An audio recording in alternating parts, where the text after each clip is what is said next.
we talk about AMMs, we talk about PMMs, we talk about aggregators, we talk about all the cross-chain bridges, try to solve a financial problems by using technology, right? Using technology only. But native is more than that.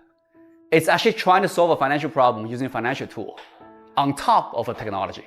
It's very different mindset. And it was actually first time ever we shifted from trading paradigm from an inventory base, meaning that, hey, when you're trading on-chain, you always need your inventory to be in a place, either in an AMM's pools or in a PMM's wallet to trade and to quote.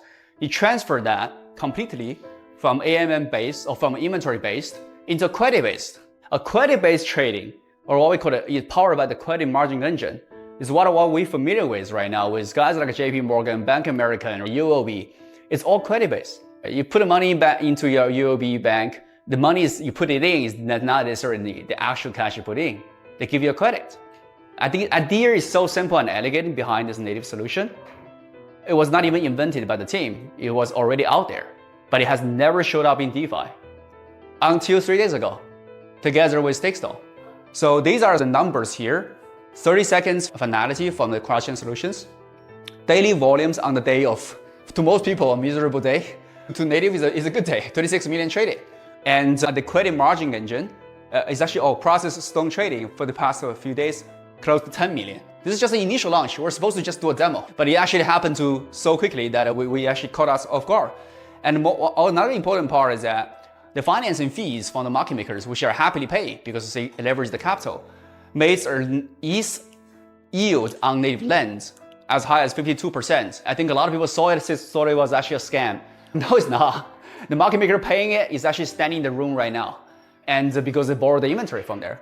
I'm gonna stop talking. Let's get to the demo, and Han will show you exactly how this works.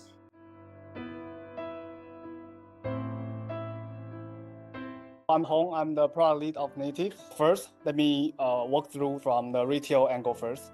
Retail users just come in, and the quotes here, they just get it from not only Native, but also external liquidity sources such as 1inch, just offering the best quote to the users. For the lend, it's very similar to Compound and Aave. These are all the different markets and the supply rate and the borrow rate. One thing I want to highlight here is the supply rate that the liquidity provider gets here. It's not only coming from the supply APY here, which is the traditional lending protocol where retail user can do permissionless providing and permissionless borrowing. Those borrow will generate yield for the liquidity provider. On top of that, Native has the credit margin engine where market makers will utilize the capital provided by the retail user. They utilize the capital to do the trading and swapping. So the position fee they're paying here will eventually reflect it to the yield. This is what retail user will see. For the supply and borrow panel, it's exactly the same as the borrowing and lending protocol out there. Next, I'm going to switch the angle to the market maker's point of view, see how it works, how they view the positions. I'm going to do a real swap and one real bridging and see how that affects the positions that market makers is holding. I'm going to put it side by side. On the left, this is the view of a retail user. On the left, a back-end panel that market makers is seeing right now. So they can see their open positions, what's their live position right now. This is the real data that market makers have been doing settling with Stone and Ether in the past few days. So I'll do a swap from Stakestone to Ether to represent the instant withdrawal that we see on the Stakestone UI as well. On Native, we can do the same thing. Before I actually do the swap, I'm going to explain what's going to happen. As a retail user, now I want to swap Stone to Ether. Retail will pay Native this Stone. And Native, or the market makers, need to somehow get the Ether and pay to the user to complete this swap. This Stone will actually go to Native, and Native will know, oh, this quote is given by this market maker, and this market maker will take this Stone, put it into a long position as collateral.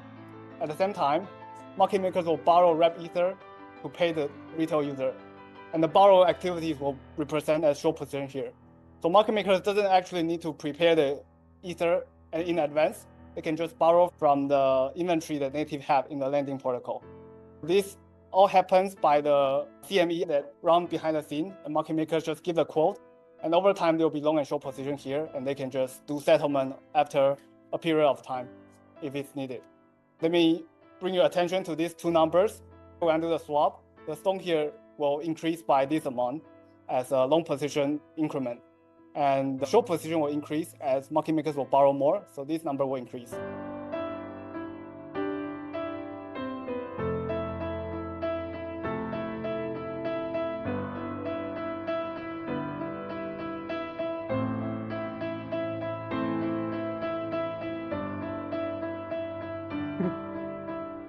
Okay, I'm going to refresh. This is 7881 now.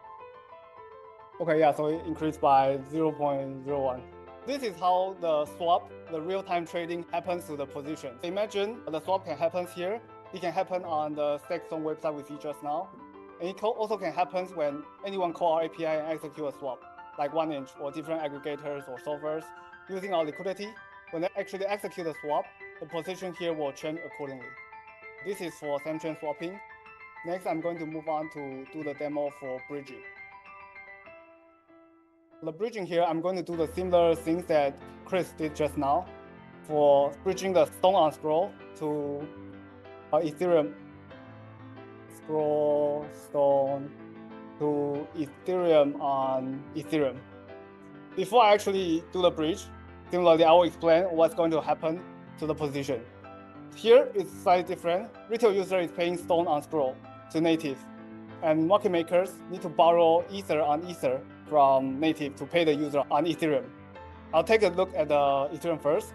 Market makers will borrow Ethereum on Ethereum here. This number will increase by this amount after I do the bridge. That means market makers borrow more, so their short position increase on Ethereum. And then let me switch to scroll. Okay, so scroll, now I'm going to talk about the unclaimed order.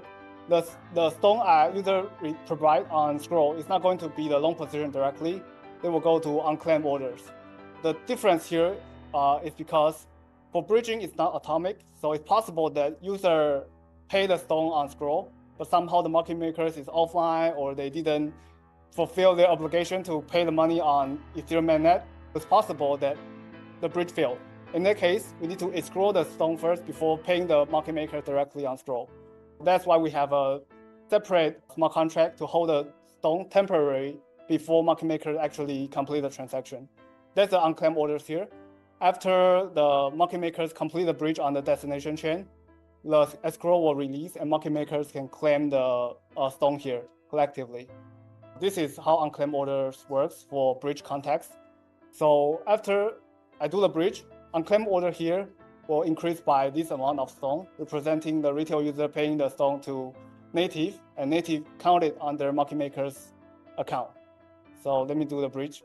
And yeah, let me do the bridge now. And we can see this number.